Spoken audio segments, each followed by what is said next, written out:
다리 한꺼번에 바라고 손이 하시나 이렇게 우리가 이렇게 했잖아요. 자, 끝에서 소개해준다. 박수. 자, 그러니까 이전번에는 우리가 보통 걸을 때 이렇게 손을 이렇게 나가잖아요. 이렇게 팔이 이렇게 얹어지면 똑같이 이렇게 목발과 발이 같이 나가면 됩니다. 이거는 양쪽 다리가 어느 정도 다 뒤질 수 있는 상황일 때 이렇게 합니다. 물론 사전 보행 때 양쪽 다리가 어느 정도 다 뒤질 수 있죠. 그렇지만 제일 안전한 거는 사전 보행으로 갈 수 있습니다. 그리고 이제 좀 자기가 익숙해지면 사전 보행을 해야 해도 이전 보행합니다. 그 다음 나중에는 뭐 목발 던지고 다니죠. 그러니까 일단 환자들한테 가르칠 때는 처음에 다리를 못 들이게 할 때는 몇 점 보행? 3점 보행을 합니다. 3점 보행을 하고 그 다음에 조금 안 되게 됐다 싶으면은 알기 좀 알아듣는 사람한테는 4점 보행을 갈 수 있으면 좀 안전하게 넘어지지 않고 걸을 수 있고 계단도 다닐 수 있습니다. 그 다음에 이제 이전 보행은 자연스럽게 이전 보행을 배우게 됩니다. 4점 보행 정도 하면 자기가 귀찮으니까 그냥 이렇게 듣죠. 그리고 이제 그 다음에는 행위를 크런치를 하나를 버립니다. 자, 지팡이는 되게 지팡이는 어떻게 근첩에 이쪽 다리가 보면 이쪽이 합니다. 맞죠? 근데 보통 사람들 앞쪽 쪽으로 지팡이 든다고 생각하는 아닙니다. 반대쪽으로 짚습니다. 그럼 우리가 크런치도 마찬가지예요. 한쪽을 입을 때는 앞쪽 쪽으로 하지 않고 반대편 쪽으로, 편한 쪽으로. 알겠죠? 이렇게. 그죠? 이쪽이 이제 아프니까 못 움직이죠? 그럼 이제 이렇게 걷는 거죠. 이쪽 다리를 끄는 거죠. 이렇게. 끌고 가는 거예요. 알겠죠? 자, 그래서 크런치나 지팡이나 한쪽으로 짚을 때는, 아픈 쪽 반대편, 그러니까 건강한 쪽으로 몸을 지탱하고 걸어준다는 거예요. 알겠죠? 자, 그렇게 하면 이제 보행 끝났습니다. 자, 그 뒤에는 사실 별 중요 안 해서, 어른들 이게 골절이 쉽게 일어나는 이유는 눈이 어두하고 신경도 둔하고 다리 힘도 없고 하니까 넘어지겠죠. 그래서 여기 보면 화장실, 욕실, 계단에는 손을 내가 왜 이걸 생각하냐면 우리 병원에는 환자들이 몸이 불편한 환자들이 전부 노인하고 똑같이 생각합니다. 그래서 노인 말고 우리 병원에 제일 바쁘에서 환자나 일반 내과 환자라도 나이 드신 분들은 똑같이 얘기해서 우리 환경을 이렇게 만들어야 돼요. 우리 병원 환경. 화장실, 욕실, 계단에는 손잡이를 설치한다. 이렇게. 욕실에도 손잡이, 계단도 난간에 손잡이를 설치한다. 의자가 높고 무거우면 안정성이 있고, 팔걸이를 할 수 있는 것을 사용한다. 미끄러지지 않는 바닥대를 사용한다. 우리 난간에도 잘 보시고, 혹시 부수부수이 잘못된 게 있으면 좀 고쳐주시면 됩니다. 문지와 벽의 높이 차이를 최소화한다. 바닥에 깔게 자질구레한 도구 전기 코드 등을 주지 않는다. 발이 걸려서 넘어져요. 조그만 거도 걸려서 넘어지거든요. 그 다음 침실의 조명 스위치는 손에 닿는 곳에 설치한다.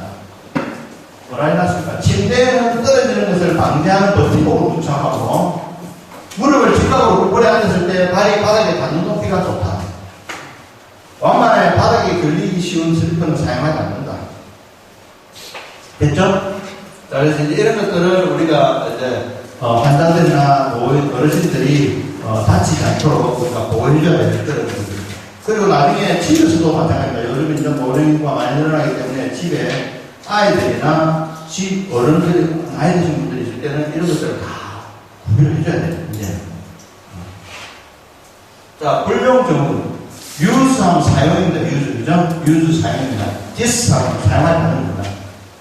디스유즈 신드롬인데 안 사용해서 생기는 겁니다. 자, 근육을 관절을 안 사용하면 관절이 굳어지죠. 관절구축, 조인트 컨트랙션, 그 다음에 감기, 그리고 근육이 위축, 아트로피.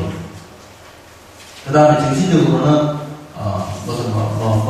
뭡니까? 흥미감, 대우울, 식욕부진, 치매를 옵니다. 그러니까 누워있으면 치매 옵니다. 빨리 움직여줘야 돼요. 심폐기능 저하, 변비, 그 다음 욕창, 골 나오는 점. 그러니까 멀쩡한 젊은 사람들이요 수술하고 계속 누워있으면 골 나오는 증입니다. 그래서 다른 데서 특히 수술하고 와서 꼭 사진 찍고 골 나오는 증이 엉망입니다. 그 사람들은 계속 아픕니다. 이게 나중에 복합통통증후군이라고 해서 수술하고 나서 아니면 골절되고 나서 생기는 통증인데 사라지지 않는 통증이 어마어마하거든요.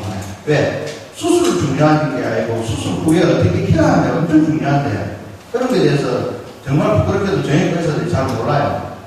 그래서 수술만 하면 이제 다 했다고 생각합니다.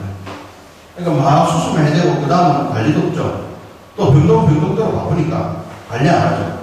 그러니까 환자가 우리 병원에 또 와서 좀 엉망이 되어 있습니다. 그런 게 정말 많아요. 그래서, 수술하고 나서 이렇게 눕혀놓고 움직이지 마세요. 부러지는 거 큰일 나면 하면 안 돼요. 원래 정형외과 원칙에도 펌 픽세이션, 리지드 픽세이션, 고정을 아주 튼튼하게 해서 빨리 암블레이션, early 암블레이션, 빨리 움직이도록 해야 돼요. 골절은 어떻게 하든지 튼튼한 고정 후에 빨리 움직이도록 해야지 대충 고정시키지 않고 움직이면 안 돼요. 가만 누워서 이렇게 하면은 그 환자 끝이 납니다. 특히나 나이 드신 분들은. 그러니까 수술할 때 최대한 튼튼하게 고정하고 빨리 움직일 수 있도록 수술하고 또 병동에서도 그렇게 도와줘야 됩니다. 그렇게 해야지만이 문제가 안 생기죠.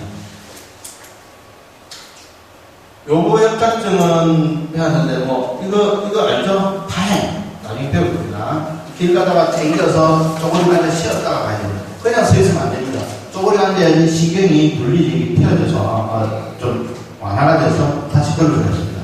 걷게 되면 신경이 분리지거든요. 우울이면 그래요. 그래서 나이 드신 분들 자꾸 우울이가 걸리려고 해요. 이렇게 해야지 좀 덜 아프고 허리를 펴고 그래야 되는데 자꾸 덜 아파요. 이걸 클라우디케이션 파행인데 이것도 일본식인데 좀 절룩거림 하여튼 이렇게 좀 말을 바꿔야 되는데 그 다음에 요거는 오요쪽 일체 주사에 추가가 탈출이 나는 게 틀린 데가 있죠.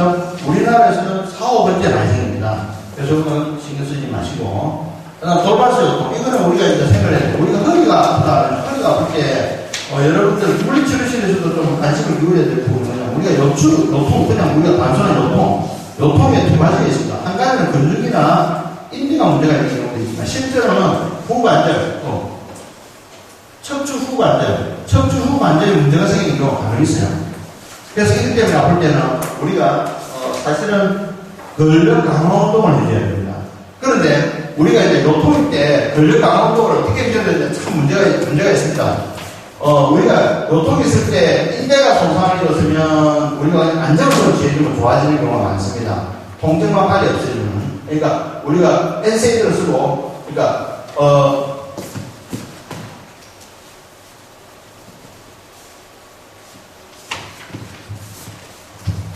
자, 우리가 허리 부분에 요통이 있을 때, 허리 통증이 있을 때, 이거는 개념적으로 잘 생각하고 계셔야 됩니다. 이거는 뭐 정해진 건 없습니다. 완전히 관절, 척추 후 관절이라고 할 때 파셋 조인트, 뒤쪽에 파셋 조인트에 문제가 생긴다. 이거 인스타빌리티. 그러니까 파셋 조인트가 이렇게 좀 흔들거리는 거. 이런 경우에는 그것을 찾아주시는 방법이 없거든요. 그러면 뭘 해야 되느냐면 방법은 근력 강화 운동밖에 없습니다. 강화 운동. 관절일 때는 그러니까 주변의 근육을 튼튼하게 해줘서 안 아프게 해주고 그 다음에 당연히 엔세이드를 줘야 됩니다. 엔세이드의 역할은 뭐냐면 이게 통증의 악순환이라고 합니다. 페인의 악순환, 비셔스 사이클. 자, 이게 뭐냐면은 우리가 일반 사람들의 전체도 이야기한 적이 있었는데 아픈 사람한테 우리가 진통제를 주는 이유는 두 가지입니다. 한 가지는 통증을 없애는 거 하고요. 엔세이드. 그냥 페인킬러가 아니고, 페인킬러는 단순히 진통제죠. 페인킬러는 단순히 진통제입니다. 이거는 뭐 도란증 같은 겁니다. 그런데 우리 엔세이드 같은 거는 토라렌 같은 거. 토라렌은, 염증을 가라앉혀주죠. 염증이 생기면 염증 물질 때문에 통증이 오거든요. 그러니까 염증이 생기면 염증 물질 때문에 통증이 오기 때문에 염증을 가라앉혀서 통증을 제거해줍니다. 염증도 가라앉혀주고 통증도 제거해주죠.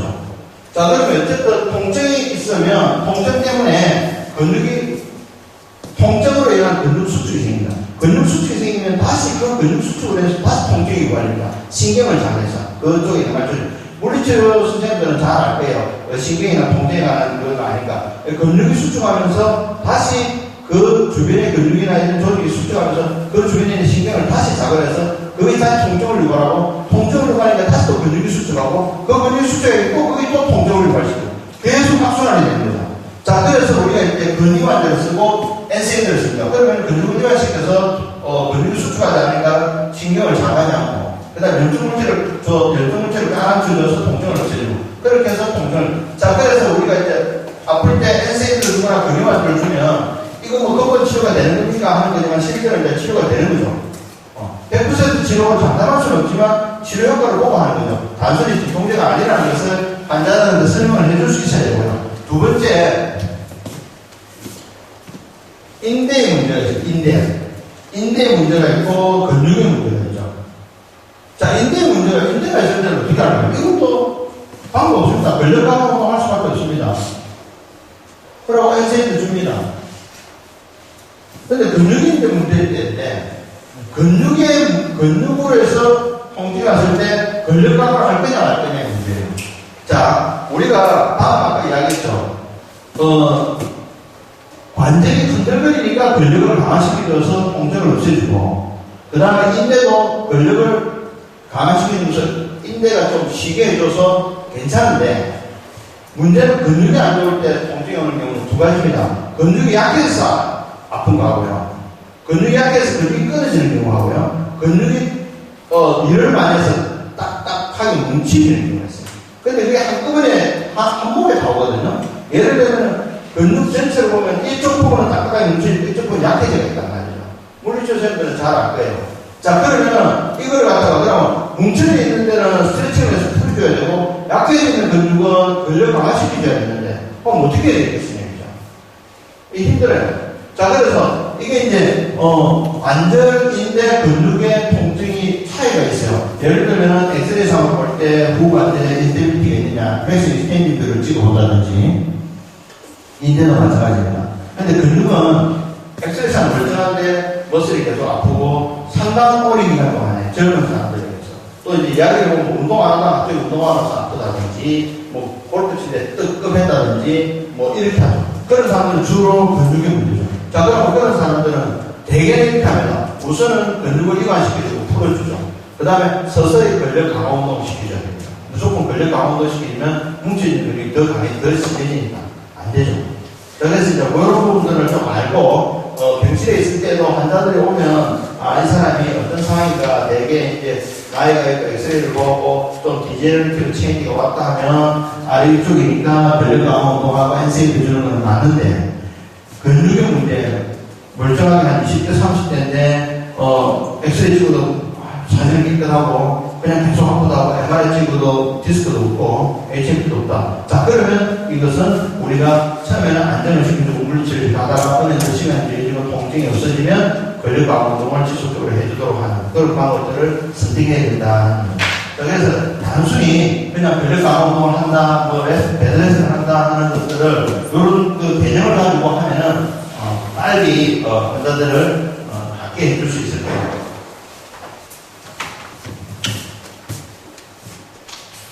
동풍 우리 배웠죠?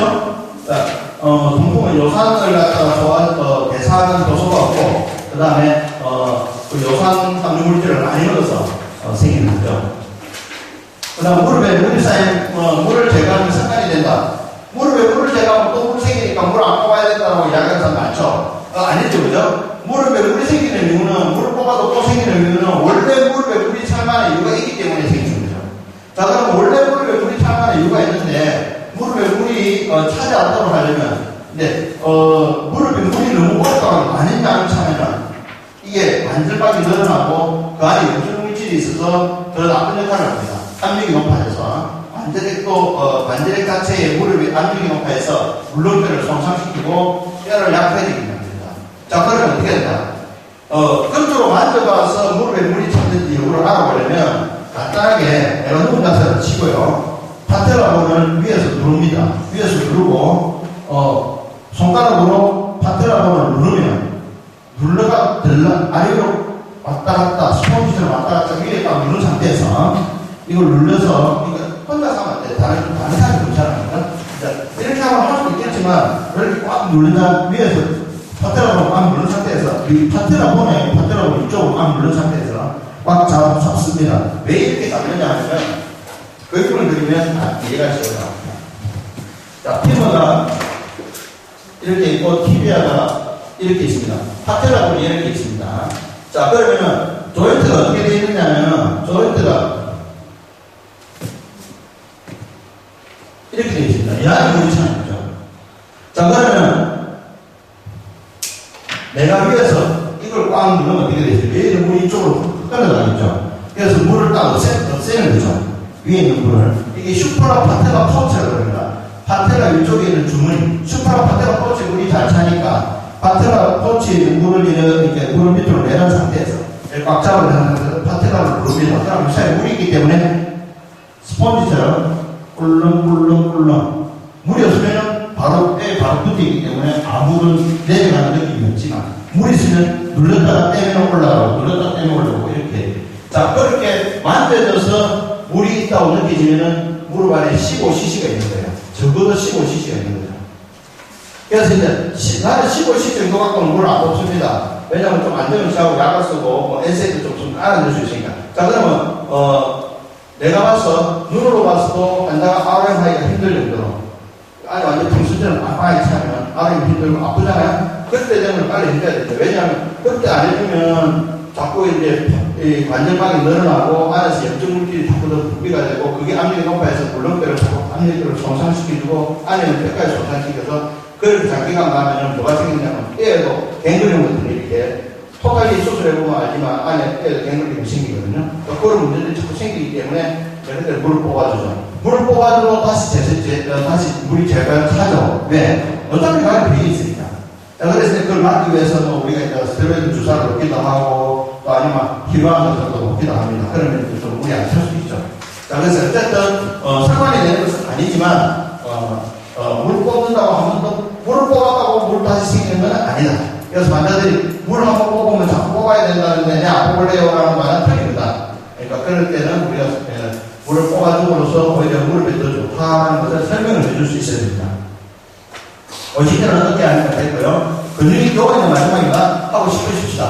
자, 요거는 뭐냐면 우리가 이 종아리 꼭 일요일날 맞추고 나면 월요일날 보면요. 꼭 한 40대, 50대쯤 되는 사람, 평소 운동 안 하는 사람들이 그날 뭐 체육대회 갔다고 해서 뭐 좀 달리기 하거나 줄달리기 하거나 뭐 좀 뛰었는데 어디 뒤에서 자기 장단기에 돌멩이를 한 대 탁 때리는 느낌이 들면서 딱 소리가 나고 그런데 지나고 보면 아프고 다음날 지나보면 발목에 멍이 들고 그리고 오는 거예요. 그 주로 근육이 파열되죠. 잘 안 쓰는 근육이 파열되죠. 뒤에 종아리 근육이 찢어지는 거예요. 부분 파열되고 완전 파열되고. 그러면 우리가 근육이 파열되면 아무래도 2, 3주가 걸리거든요. 대부분 2, 3주 정도 스프린트를 해주는데 부분 파열이 심하지 않으면 뭐 일주일 정도 지나다가 아픈 풀어라 이렇게 이야기하기도 하고요. 뭐 아블레이션 하기도 하고 안 해도 되는데 이 책에는 누가 뒤에서 바로 차는 듯한 느낌이 든다 하는데 난 그렇게 말하는 사람 들은 적이 없어요. 제일 많이 하는 게 뭐냐면 돌멩이로 종아리 한 대 딱 맞았다는 느낌, 딱 소리가 났다. 그리고 진짜 돌멩이 한 대 맞았다. 요런 느낌이 들었다라는 이야기를 많이 해요. 그래서 그렇게 하면은 주로 평소 때 운동하는 사람은 운동할 때 잘생기기 때문에 그럴 때는 여러분들도 마찬가지지만 운동하기 전에 충분한 준비운동. 애들 운동회 가더라도 딱 하고 달리기 하면 준비운동 하고 해야 돼요. 준비운동 하면 나중에 딱 합니다. 딱 해서 스프린트 해야 되니까 조심하시도록 하겠습니다. 자, 10분 쉬고 등에 강의하겠습니다.